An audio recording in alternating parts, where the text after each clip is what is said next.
Mga ka-sports, hindi na makontak ng Meralco Bolts si JB o si Justin Brownlee. May problema ba sa communication o may mas malalim na dahilan kung bakit hindi pa siya makabalik sa team? Ngayon papalapit na po ang season.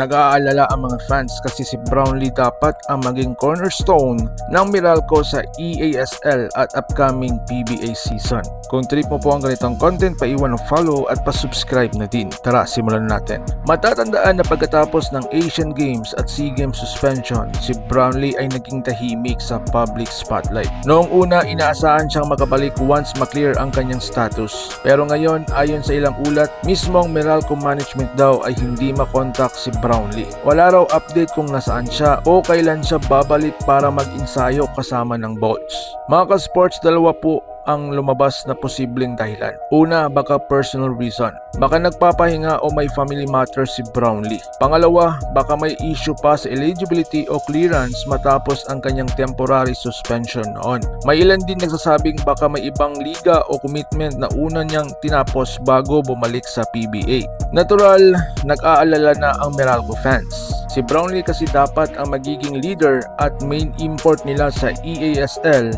at PBA Commissioner's Cup. Kung hindi siya makalaro, malaking butas ito para sa Bolts, lalo na sa offensive system ni Coach Norman Black. Kaya ngayon may mga tanong, ayaw ba talaga niyang lumaro o may pumipigil sa kanya? Mga sports, kung hindi agad maayos ang communication, posibleng maghanap ng emergency replacement ang Meralco. Pero kung babalik si Brownlee soon, siguradong malaking moral boost yan para sa team. Kaya ang mga fans are still hoping kasi iba pa rin ang karisma at impact ni JB sa PBA court at sa international level. Kayo mga ka-sports, ano sa tingin nyo? Tahimik lang ba si Brownlee dahil nagpapahinga o may mas seryosong dahilan kung bakit di siya makontak ng Meralco Bolts? Comment nyo sa baba at huwag kalimutang i-like ang video at mag-subscribe para sa mas marami pang basketball updates. So paano? Ingat po kayo.